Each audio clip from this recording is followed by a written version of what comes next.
ध्यानाभ्यास के लिए कृपया अपने नेत्रों को बंद कर लीजिए।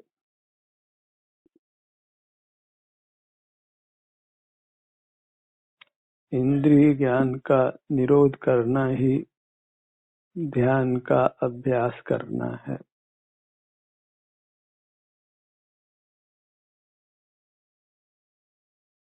अपने शरीर का एहसास करना वही ध्यानाभ्यास है।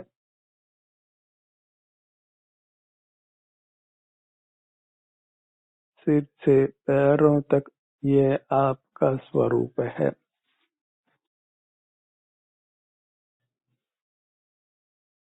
जो सुख का बना हुआ है उससे युक्त रहकर सुख का अनुभव करिए। जो भी मुक्त हुए हैं वे अपने अमूर्त शरीर में स्थित होकर ही हुए हैं।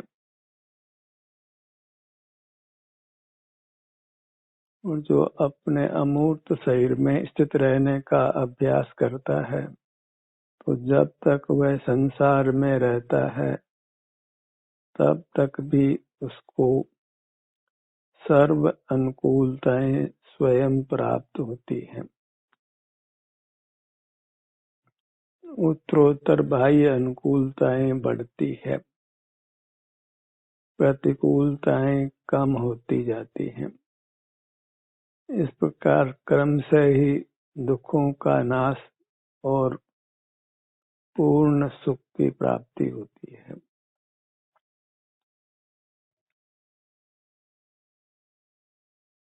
परमात्मा होना इष्ट है तो कायस्थ रहिए, अपनी काया में स्थित रहिए।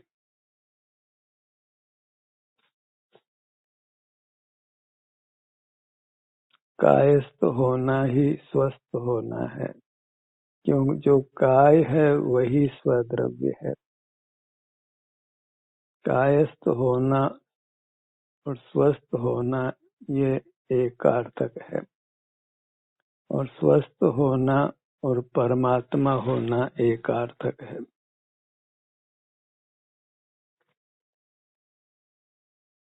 अस्वस्थ जीव ही सर्व दुखों को भोगता है। मुक्ति का पुरुषार्थ करना है तो अपनी काया में स्थित रहिए।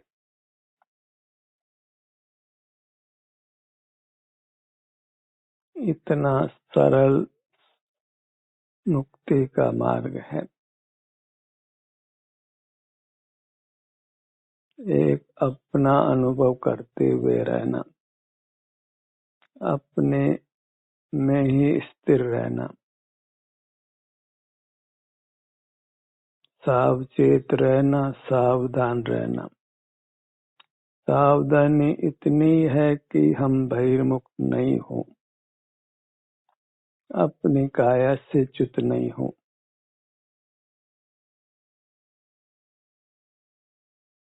बहिर्मुख नहीं होना है, काया से युक्त रहना है।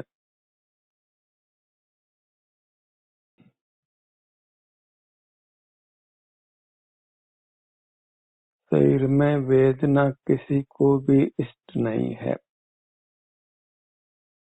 तो वेदना से मुक्त होने का एक ही उपाय है कि जब आप अपने से युक्त रहते हैं तो शरीर में वेदना स्वतः अनुभव में आती है और उसके द्वारा आप वेदना उत्पन्न करने वाले कर्मों से मुक्त होते हैं।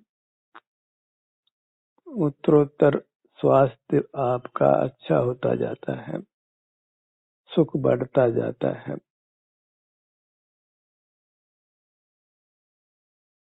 सुख की इतनी ही परिभाषा है कि स्वास्थ्य ही सुख है।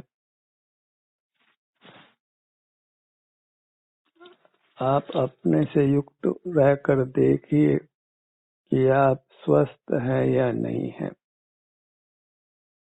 शरीर में कोई वेदना तो नहीं है।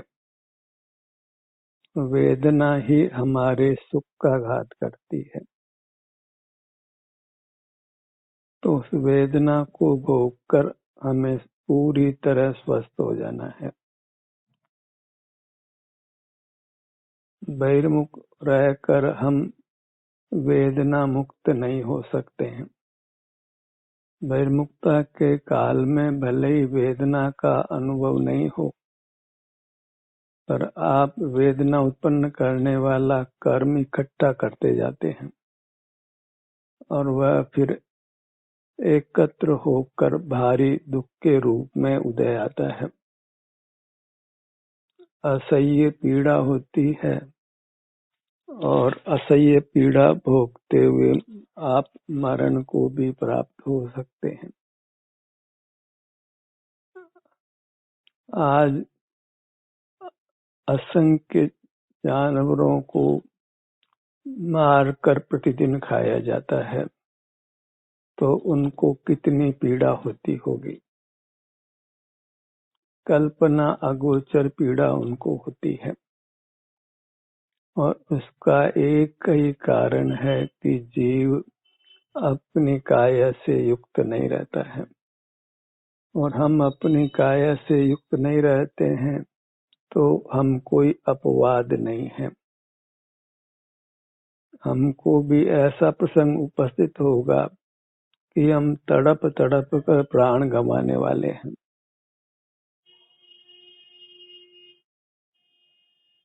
दुखों से भय लगता हो, आप दुख नहीं चाहते हो, तो बहिर्मुखता छोड़कर कायस्थ रहिए।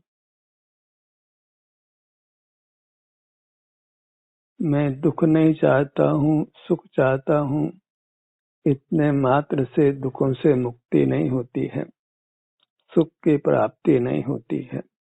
दुख निवृत्ति और सुख प्राप्ति के उपाय में हमको प्रवृत्त होना होगा और वह प्रयत्न इंद्रिय निग्रह कर स्व संवेदन करना है।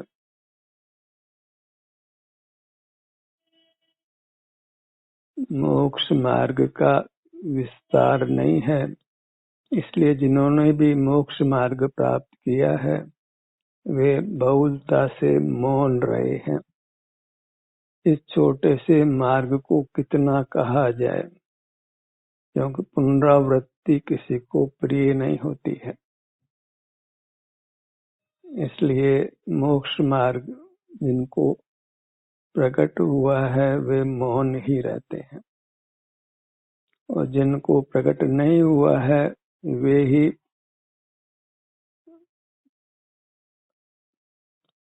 मोक्ष मार्ग का विस्तार करते दिखाई देते हैं।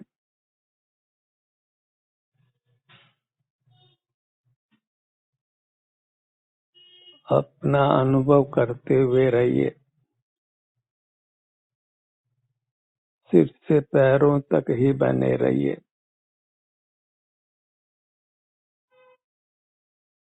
अपने मुखमंडल पर आइए,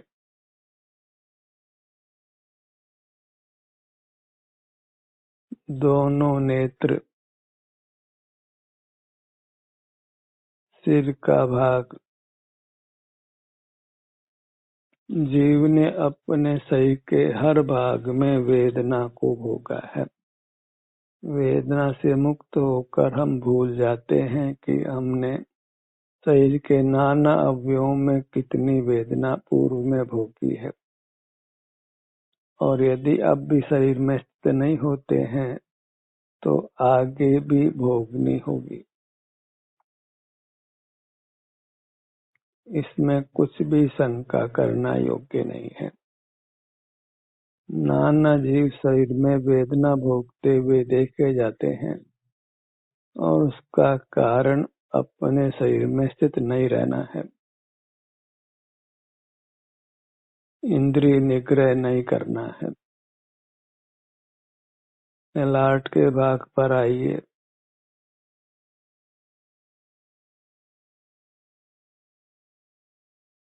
अपने शरीर में उपस्थिति ही हमको कर्मों के बंधन से मुक्त करती है, शरीर को सुखद बनाती है और इसी परंपरा में हमको शीघ्र ही परमात्म पद मिलता है।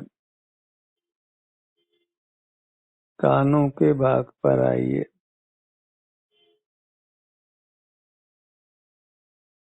हमारे शरीर के किसी भी भाग में कोई कांटा चुभे या कोई सुई चुभाए तो पीड़ा होती है।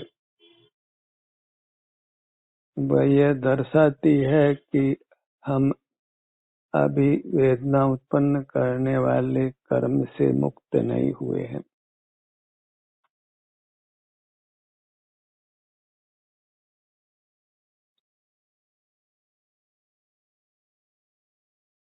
जिन्होंने वेदनीय कर्म का घात किया है, इनको वेदनीय कर्म का सद्भाव नहीं है, ऐसे सिद्ध परमात्मा मूर्त से प्रभावित नहीं होते हैं। वधबंधन आदि उनका नहीं हो सकता है। वह स्थिति पाने के लिए हमको वेदना उत्पन्न करने वाले कर्म से मुक्त होना है। उसके लिए अपनी काया में बने रहना है। नासिका भाग पर आइए।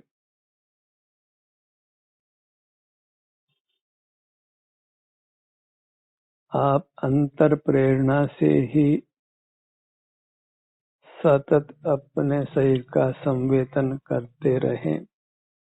ऐसी प्रेरणा आपको भीतर से मिले तो फिर परमात्मा पद दूर नहीं है।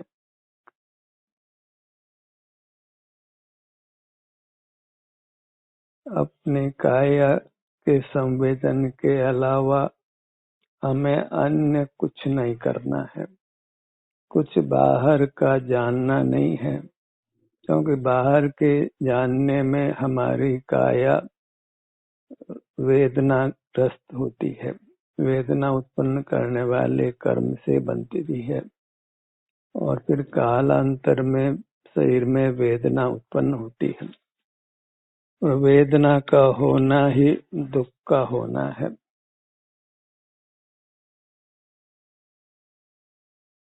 हमको तो ये समझ ही नहीं आता कि असाता वेदनी कर्म को अघातीय कर्म क्यों कहा गया है।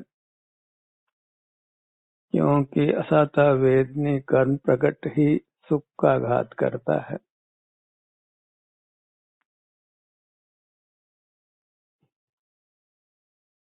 अपने होठों के भाग पर आइए।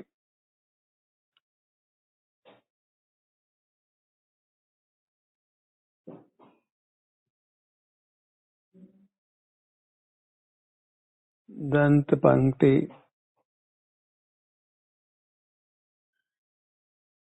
हर भाग में पीड़ा होना संभवित है यदि हमने अपनी काया को कर्मों के बंधन से मुक्त नहीं किया है। और वह कर्मों के बंधन से मुक्ति तभी होती है जब हम बाहर की दुनिया को देखते जानते नहीं हैं।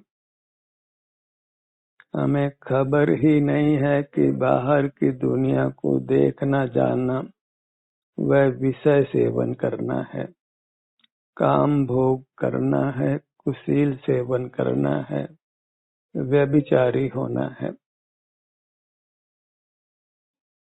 तो बिना खबर के हम बहिर्मुखता को कैसे छोड़ सकते हैं।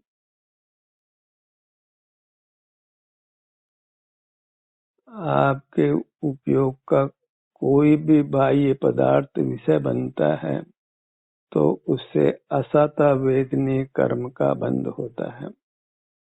भले ही मोह के उदय से हम बहिर्मुख रहने को शुभोपयोग कहें, और यदि बहिर्मुख होने को शुभोपयोग माने तो फिर असाता वेदनीय कर्म का बंधन क्यों होता है।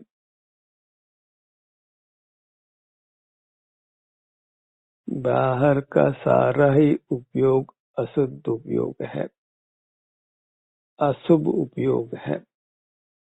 शुभ अशुभ का भेद कर्म प्रकृतियों में पड़ता है, उपयोग में नहीं पड़ता है।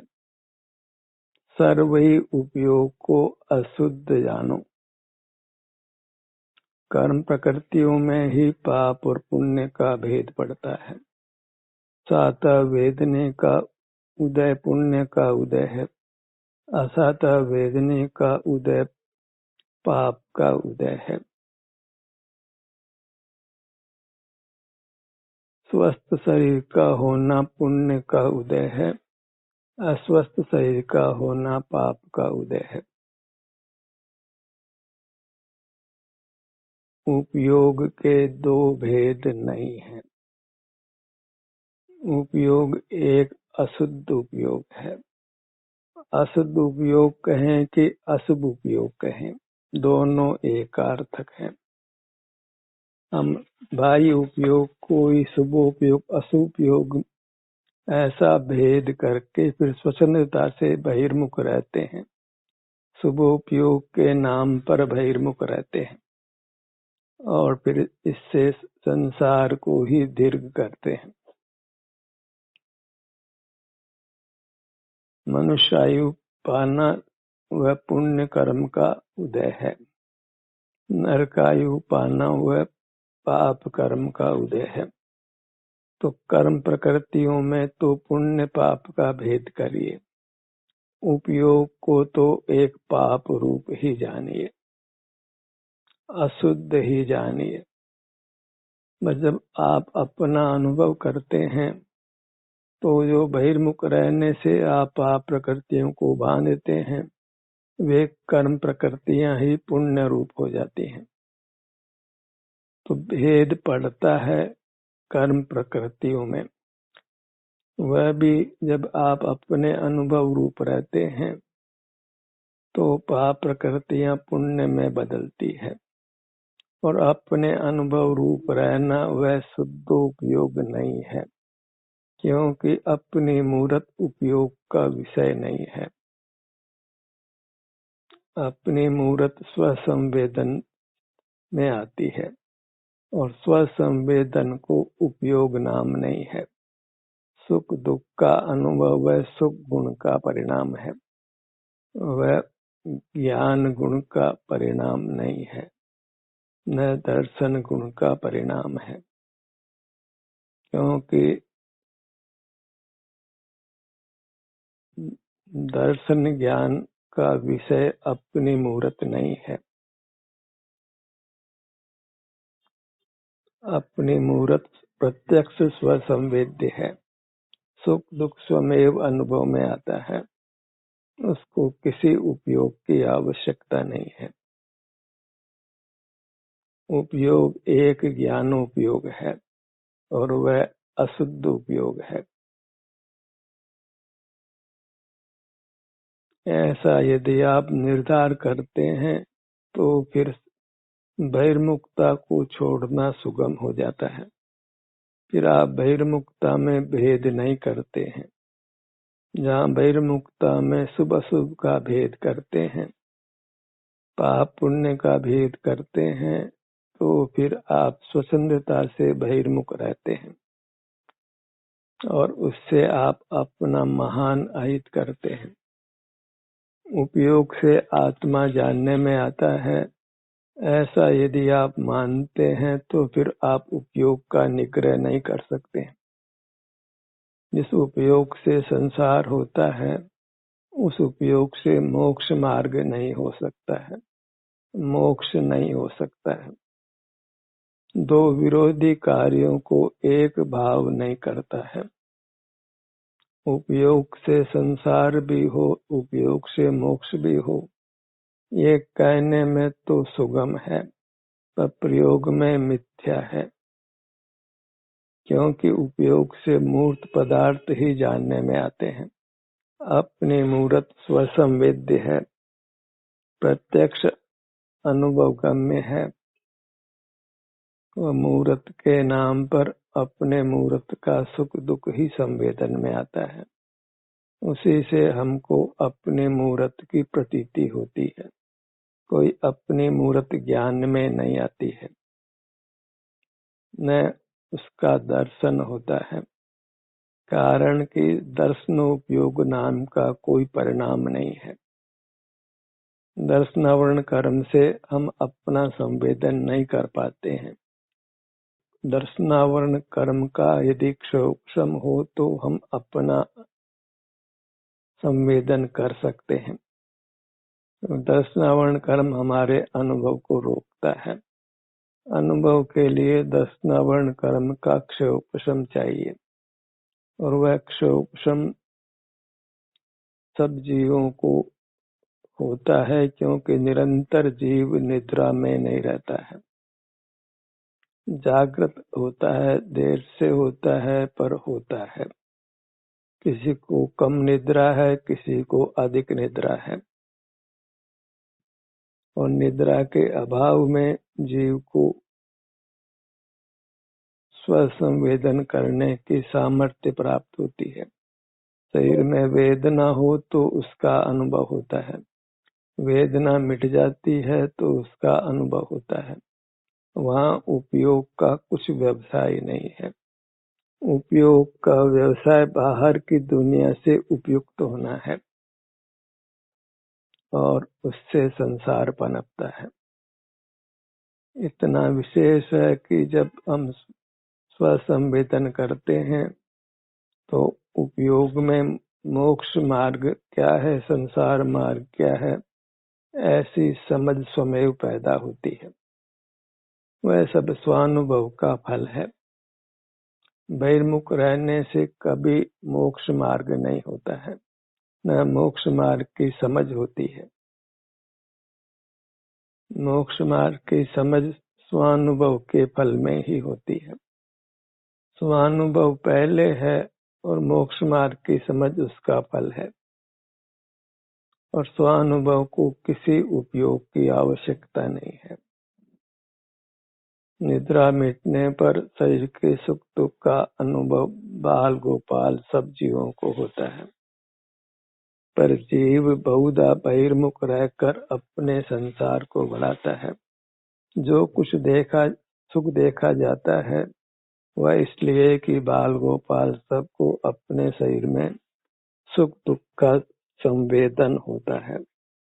उस संवेदन से ही पाप प्रकृतियां बदलकर पुण्य रूप होती है, और जीव को सुख का अनुभव होता है, वह दुखों से निवृत्त होता है। इस प्रकार कर्म और कर्म फल को समझकर हमको स्वानुभव रूप रहना है।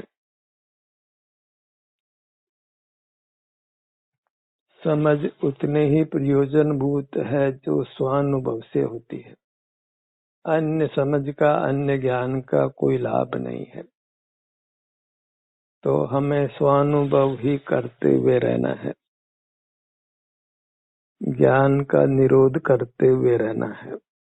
स्वानुभव ज्ञान रूप नहीं है।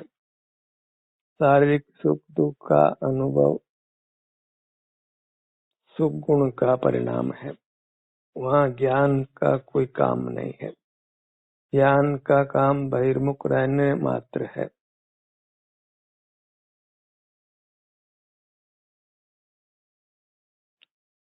अपने ध्यान को अपने गर्दन भाग पर लाइए।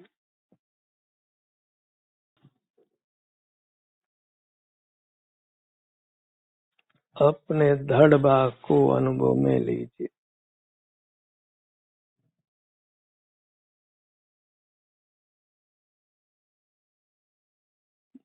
असातः वेदनी कर्म के उदय से जीवों को कभी किस भाग में वेदना का अनुभव होता है, कभी किस भाग में होता है। हृदय स्थान पर पीड़ा होती देखी जाती है, पेट में भी पीड़ा होती देखी जाती है बहुलता से। तो उस पीड़ा से बचने के लिए बहुलता से अपने ध्यान को हृदय स्थान पर लाइए, पेट के भाग पर लाइए। पीठ में, कमर में भी जीवों को बहुलता से वेदना होती देखी जाती है।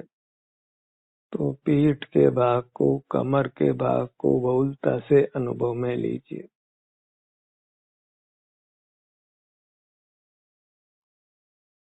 दाहिनी भुजा,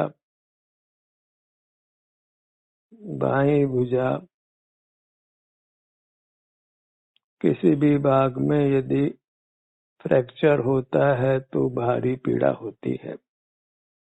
उस फ्रैक्चर से बचने का एक ही उपाय है कि जहाँ जहाँ हड्डियों का भाग है वहाँ वहाँ अपने ध्यान को जोड़िए।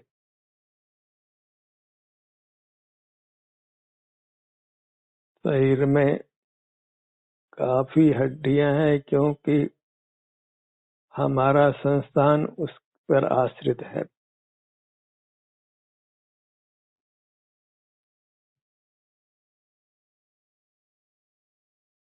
शरीर में हड्डियां भीतर के भाग में है और वहां तक हमको पहुंचने के लिए अपने हर भाग में गहराई से स्थित होना है। एक भाग में बने रहने का प्रयत्न करना है।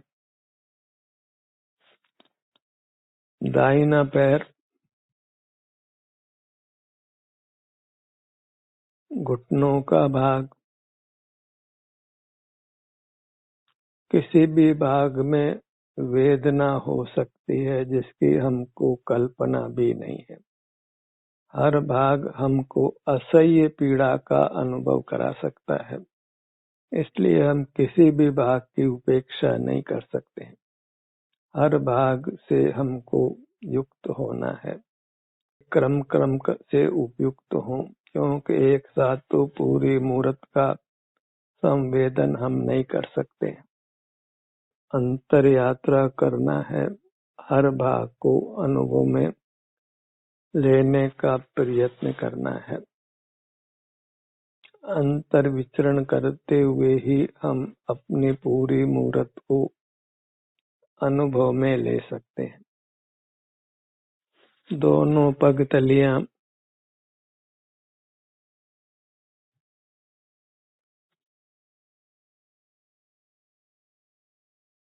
मोह का उदय हो, साता वेदनी का उदय हो और ज्ञानावरण कर्म का क्षोपशम हो तो जीव बहिर्मुख रहता है